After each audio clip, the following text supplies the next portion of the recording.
I have to pick my words very carefully because I don't want to discourage or encourage those who are tired of this life, encourage them towards something drastic. Instead, I want to discourage them from that and encourage them towards life. And though I have to do this in an honest way, really there is no escape. I get correspondence from people sometimes telling me of the troubles in their lives and the wish to silence all the frustration and the troubles that are going on and the conflicting emotions and the whole thing, and they sometimes write, they share with me thoughts and sometimes ask my ideas about how to quiet that. And really, the only thing I can say is that there is no escape. I mean, I'm 47, almost 48. I've never found any escape. I found some sanctuaries that offered a temporary respite, but nothing very real. And that's because this tumultuous part of our life and our waking existence, even the sleeping existence, sometimes is an element and is part and parcel of what we are. There's only if you try to run from it, if you're a young person and you try to run from it, wherever you run to, it will be there before you get there. You'll find temporary vacations from it from time to time. And by the it, I am talking about again the frustration and the pain in your head that comes with having a brain that's able to apprehend the large world around you and see contradictions and conflicts and have the troubles with human interaction and your own personal doubts and uncertainties about what you should do related to what others want you to do and what you want to do. The whole mess of being a human sentient animal. This cannot seemingly be escaped. It can only be lessened or at best hidden from. Now, what do I mean by lessened? Well, I did a video just before one or two before this one about too many emotions and about how to quiet or lessen the effects of the internal temperature rise that occurs from too much thinking and too much emotions. But no, what am I talking about? Hiding. You can, in fact, hide from this stuff to a small degree. There's three main ways that I know of to hide. One is to set yourself apart, to basically run away, to become what I like to think of as the hermit of the mountains. And I've tried this.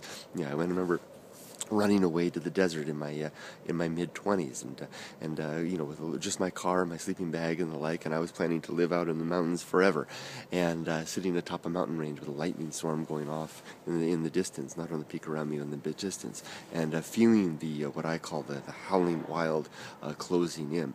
And I knew then that even though I could separate myself from humanity, it would come at a great cost. That cost would be the connections and the bonds and the joys and the warmth and the companionship of my fellow human beings, and I chose to leave that behind.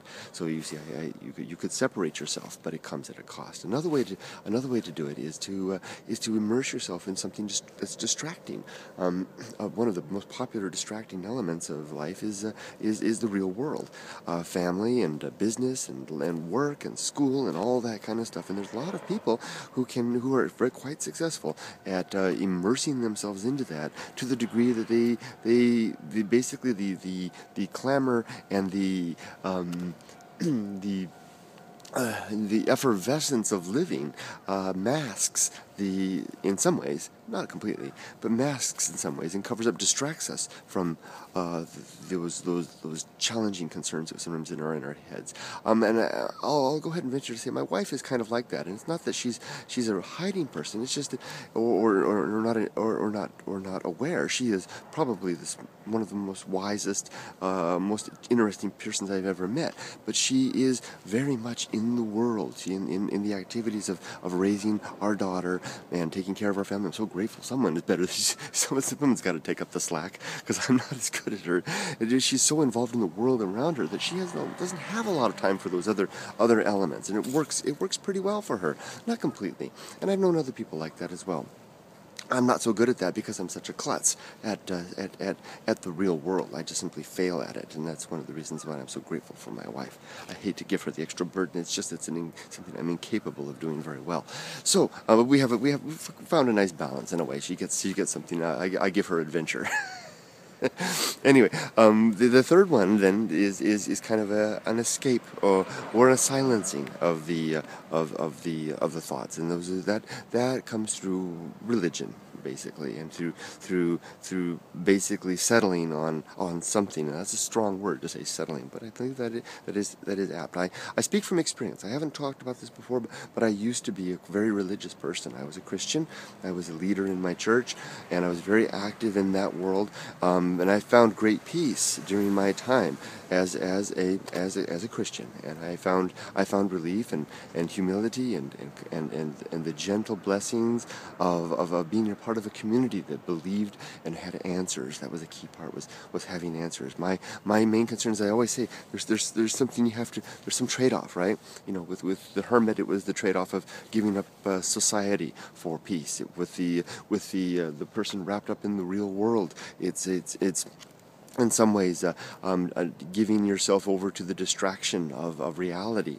That is the cost. With religion, for me, it was a handing over my pardon me, it was handing over my skepticism at the door whenever I entered the community of my fellows, and which was a very great price for me. My skepticism is one of the great one of the things I cherish most, and so I left the church for that reason. And then it brought me back out into the wild world of not knowing any. Much of anything around me, and the distractions and the heat and the light and all the frustrations that go on inside. Now I'm 47, going on 48. I've tried to find relief from this noise inside my head. I've never found it. I couldn't find it in the wilds. I'm incapable of finding it in society and social distraction. And family is an important part of that. Family is a great balm to this condition. Family can be a wonderful thing, but like the emphasis on society, the focus on the world around you, it really is again a distraction for those that turn their thoughts to the wider frontiers. We find ourselves back in the same spot. And for me, religion didn't work either, because of the very high cost of faith. So if I can use my own example, which is all I can offer, I've never found any relief from it. So I no longer try. I no longer expect to find relief. In every step year that I take forward in another year, I only anticipate that the concerns and the frustrations and the causes and the doubts and the uncertainties and the confusion will be there. But in a way, I see it as kind of a the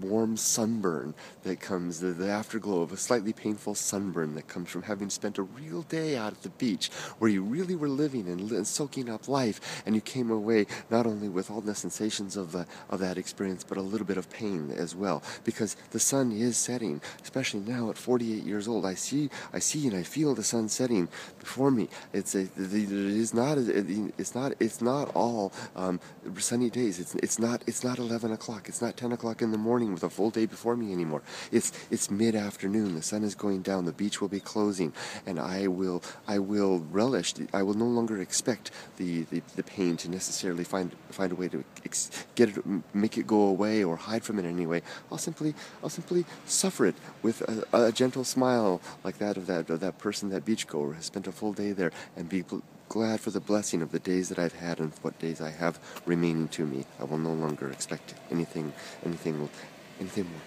and enjoy whatever remains. Now, time for me, what remains, to get to work. Take care, everybody. Have a wonderful day. Take care. And don't despair. It's just, it'll be, you're here while you're here, and then you're not. Take care. And while you're here,